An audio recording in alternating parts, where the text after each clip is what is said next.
Salve, salve galera do Central HQs, bem-vindos a mais um vídeo de aquisições com breves resenhas. E antes de eu mostrar as diversas publicações que chegaram aqui na redação do Central HQs, eu quero lembrá-los do nosso Apoia-se. A gente tem recompensas bem legais, convido vocês a clicarem no link que está na descrição desse vídeo para conhecer um pouquinho aí sobre o nosso Apoia-se. Além disso, se você for fazer suas comprinhas tanto no site da Amazon como no site da Panini, acessem aqui os links do canal Central HQs, que é de grande ajuda.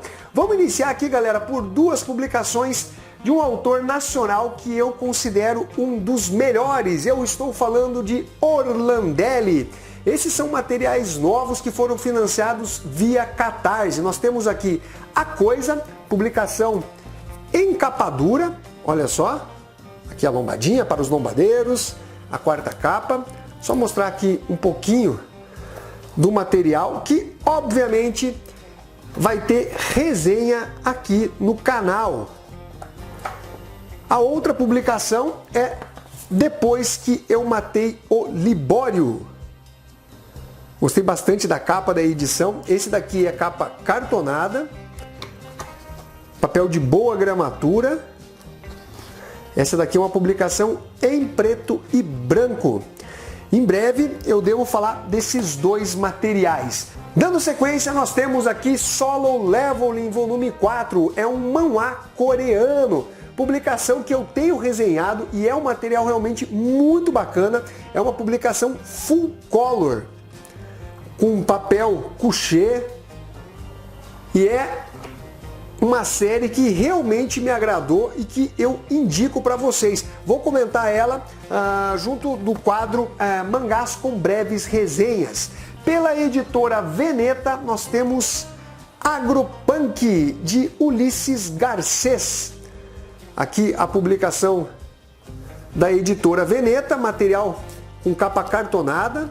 O papel é o offset em preto e branco. Obviamente também farei a resenha desta publicação aqui. Pela editora Script nós temos Redenção, de Krista Faust, Mike Deodato Jr. e Lee Ludwig. Esse daqui é um material da AWA Upshot, material com capa cartonada, com a belíssima arte e cores da dupla Deodato Jr. e Lee Ludwig. Material que em algum momento eu pretendo também resenhar para vocês esta publicação aqui. Tá dando um certo reflexo nas páginas, principalmente essas que são mais brilhosas, né, de papel couché. Enfim, adquiri o segundo volume da série Descender, do Jeff Lemire. Esse daqui é Lua Mecânica, material da editora Intrínseca. Eu já fiz a resenha do primeiro volume, gostei da publicação, material de ficção científica, mas a editora Intrínseca ela demora bastante, né, para lançar as continuações das suas séries. O lado positivo é que esses materiais, depois de um tempo, eles acabam com um preço bem baixo lá no site da Amazon, publicações com preço de R$ 9,90, R$ 12,90, R$ 24,90. Então, se você tiver paciência, assim como eu tive, você consegue comprar as publicações da editora Intrínseca com um bom preço. Pela editora Conrad, nós temos O Partido dos Panteras Negras, de David Walker e Marcus Anderson. Publicação que venceu o prêmio Eisner, se eu não me engano, agora em 2022. Material que tem aqui, ó, capa cartonada, papel offset colorido. Eu não prometo uma resenha para breve, mas pretendo ler esse material e em algum momento comentar ele aqui com vocês no Central HQs. Pela editora Dark Side Books, Ed Gein, publicação que eu esperei um pouquinho chegar num preço mais atrativo, acima de 30%, comprei eu acho que com 37%, material em capa dura de Harold Chester, que é o autor do livro Anatomia do Mal, com arte de Eric Powell, que já fez trabalhos na linha de super-heróis. Eu quero até ver a arte dele como ficou aqui, para ver se realmente combinou. Ed Gein inspirou o Massacre da Serra Elétrica, Psicose, foi um serial killer que realmente existiu lá nos Estados Unidos. Então vou ver basicamente junto com vocês aqui como ficou a arte do Eric Powell, uma publicação com papel offset, preto e branco, além do cinza, né? Olha só, pretendo também resenhar esse material para vocês, ainda pela editora Darkside Books, Condado Maldito volume 3, material de Kanlenban. Eu já li o volume 1, eu fiquei de resenhar para vocês, mas aguardei chegar o volume 2 para fazer uma resenha conjunta. Agora já chegou o 3, eu não li ainda o 2, mas o primeiro volume eu achei bem mais ou menos, esperava mais da publicação. As capas são belíssimas, né? Material aqui que é com papel couché colorido. Vou mostrar aqui um pouquinho desse material. Em algum momento, quando eu ler o volume 2 e o volume 3, eu devo resenhar essa publicação para vocês. Se eu não me engano, o volume 4 também já está em pré-venda no site da Amazon. Para finalizar a parte de aquisições, Marvel Comics com materiais importados, publicações que eu comprei durante a promoção da Book Friday, ainda que não estejam vinculados diretamente com essa promoção. Era um cupom chamado IMP30 que estava rolando até antes dessa promoção para materiais selecionados no site da Amazon. E tinha bastante coisa de qualidade, Epic Collections, Omnibus e tudo mais. Então eu aproveitei para comprar Namor, o Submarino, né?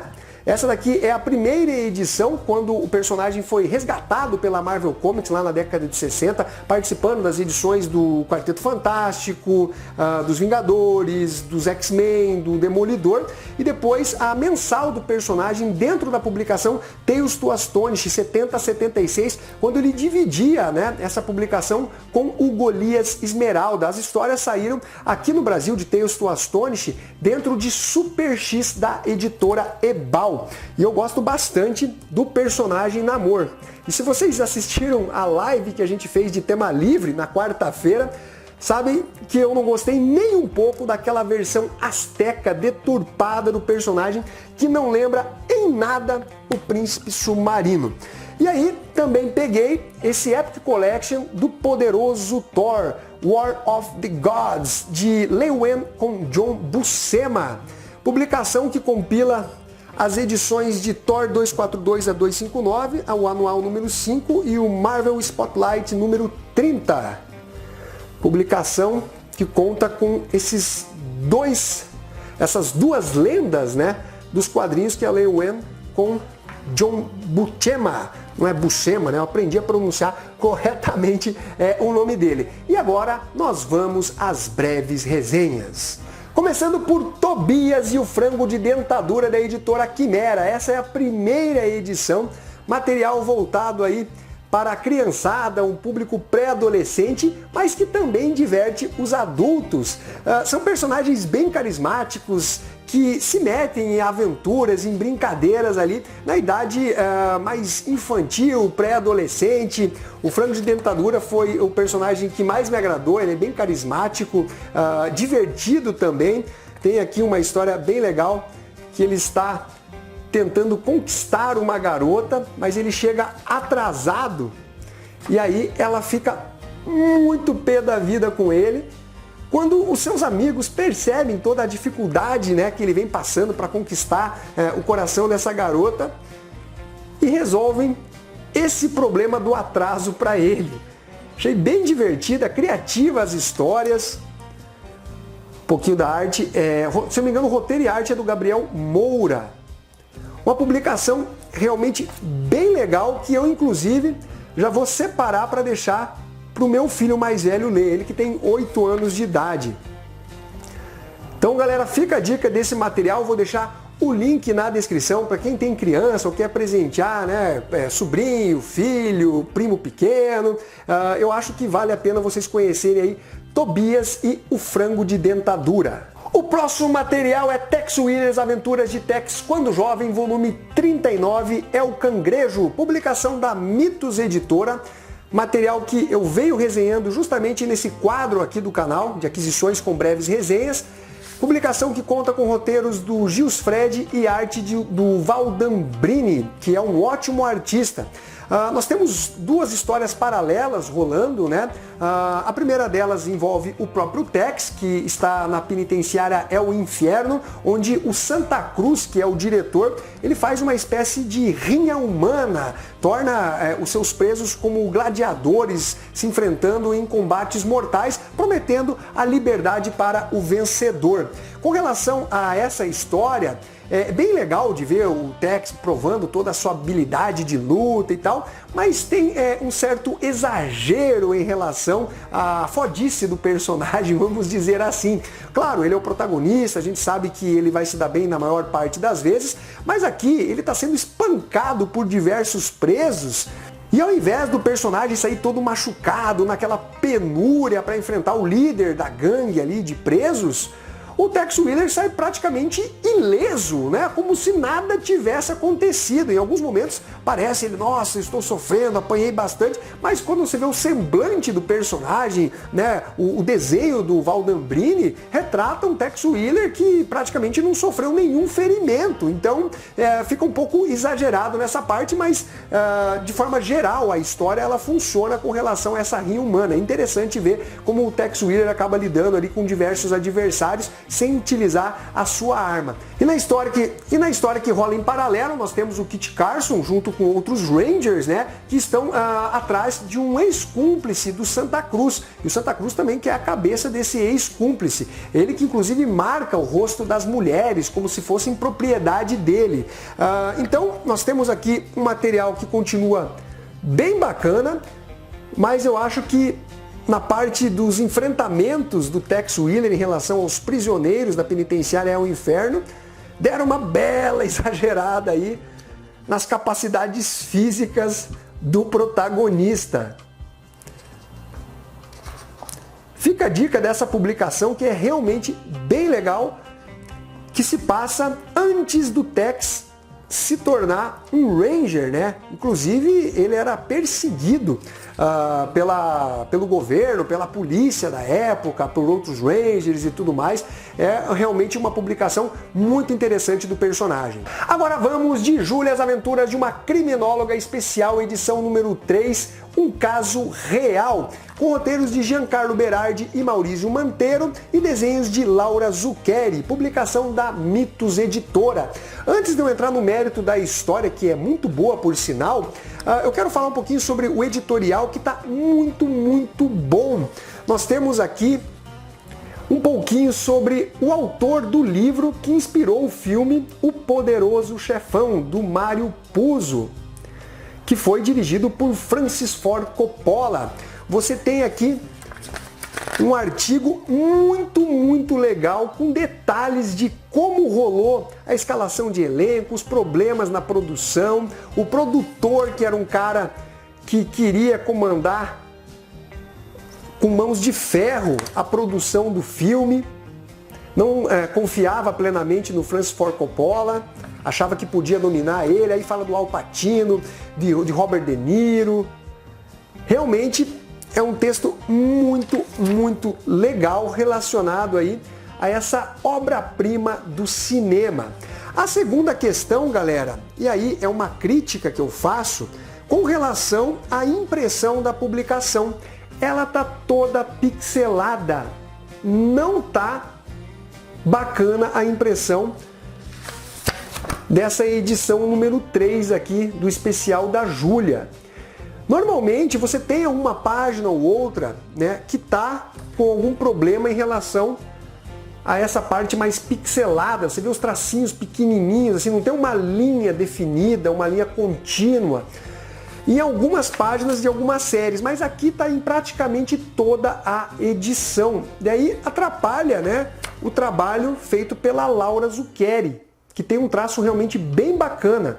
Essa série da Júlia, ela se passa antes dela se tornar uma criminóloga, quando ela ainda era uma estudante, estava na faculdade. E aqui nós temos uma trama onde ela acaba conhecendo o Alex, que estuda na mesma faculdade que ela, mas não é da faculdade do curso de criminologia. Eles acabam se relacionando até que ela descobre que ele, na verdade, é herdeiro de um trono. O cara é um príncipe muito rico. E ele, exatamente por ser uma pessoa muito abastada, acaba chamando a atenção de sequestradores. E tanto ela como o Alex acabam sendo sequestrados e ela precisa achar uma solução para fugir daquele cativeiro, visto que ela tem a sensação de que ambos podem ser mortos. Mais uma grande história da Júlia mostrando que, mesmo antes dela se formar em criminologia, ela já tinha um instinto muito apurado. Uma publicação realmente bem bacana, mas que na parte impressa realmente ficou a desejar. Para finalizar, vamos de DC Comics, com as histórias publicadas dentro da série mensal do Superman, publicada pela editora Panini Comics. No caso, eu vou falar de Superman, o Filho de Kal-El, edição número 4, e Superman and Authority, edições número 3 e 4, finalizando essa série escrita por Grant Morrison e arte sensacional de Michael Janin. Vamos começar pelo Jonathan Kent, que protagoniza, né, a série Superman, o Filho de Kal-El. Eu já falei das edições anteriores, eu acho bacana o personagem ter uma série própria. Isso abre um leque para outros leitores buscarem, né, mais histórias do personagem, porque em paralelo as histórias do Superman em Action Comics, no título chamado Superman, continuam, né, com o Clark Kent, o Superman original. Então uma coisa não atrapalha a outra. Porém, essas histórias, elas são bem fracas, com uma certa incoerência também. Se você analisa essa relação do Jonathan com o seu namoradinho, é tudo muito rápido e forçado. Inclusive aqui eu vou ter que soltar um certo spoiler, tá? Um spoiler leve, que confirma o que eu já vinha falando sobre essa precipitação, né, de levar uma pessoa, um personagem ali pouco conhecido da família Kent para visitar os avós, né, lá na fazenda e tudo mais. E eles acabam até sofrendo um atentado nessa edição, que está vinculado com aquele país que é comandado por um ditador, o Bendix. Talvez faça referência ao Brian Michael Bendis, tô zoando. Não faz, mas poderia fazer, porque ele só fez porcaria no título do Superman. E o Jonathan, que acabou se interpondo com relação aqueles protestos relacionados aos imigrantes desse país e tudo mais, acabou sendo vítima de um atentado que é proporcionado por uma vítima que tem superpoderes, que está vinculada a esse país. O ponto é que é revelado que o namoradinho, esse affair do Jonathan, ele também tem superpoderes. Quer dizer, o Jonathan tomou nem o cuidado para saber um pouquinho sobre o passado, a origem, e já leva ali para casa dos avós. Então, o cuidado que o Superman sempre teve com relação à sua identidade secreta, com os seus parentes e tudo mais, é simplesmente jogado de lado dentro das histórias aí do Superman, o Filho de Kal-El. Pode parecer um certo preciosismo meu, mas eu acho que atualmente esse tipo de furo, de superficialidade dentro das histórias, elas já não funcionam mais. Na década de 60, 70, esse tipo de coisa, dentro daquele público, você deixava passar, não era algo que comprometia a história. Para mim, pelo menos, realmente vem aí causando um certo desconforto na hora de ler a publicação. Então, para mim, particularmente, esse tipo de coisa faz cair a qualidade da história. E até agora, do que eu li, eu diria que é uma história mediana para baixo, não é mediano para cima, é mediano para baixo. Agora vamos falar das edições de Superman and Authority 3 e 4, onde o Grant Morrison cria uma história realmente interessante, com um grupo um pouco inusitado, com membros do Authority, e aí o grupo se chama Authority, que traz o Apollo, Meia-Noite, aí nós temos o Manchester Black, a sobrinha do Aço, que é uma personagem também interessante. Tem ali um pouco da vibe da publicação de Authority, né? E o Superman, ele já está um pouco envelhecido, está utilizando esses personagens para cumprir determinados objetivos dentro de toda a trama. Eles vão enfrentar um dos primeiros vilões superpoderosos lá da Era de Ouro do Superman, porque normalmente ele enfrentava bandidos, políticos, assaltantes, coisinhas assim, né? Agora, um dos primeiros vilões que tinham capacidades sobre-humanas foi exatamente esse, que eu não vou acabar nominando para não estragar a surpresa. E aí tem tem também um grande vilão do Superman que está por trás de tudo. A história, ela tem bastante ação, algumas piadas irônicas. Eu gosto bastante do personagem Manchester Black, ele é bem trabalhado pelo Grant Morrison, e eu gostei dessas 4 edições, eu já comentei as outras justamente nesse quadro aqui do canal, porém ela é uma série que fica um tanto deslocada da cronologia normal do personagem, e ela faz parte da cronologia normal do Superman.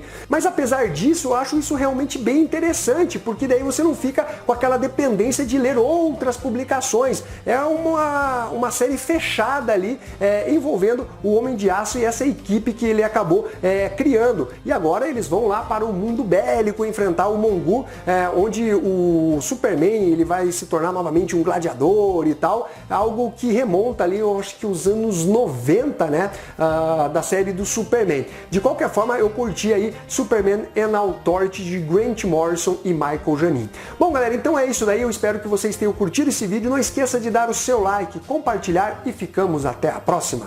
Fui!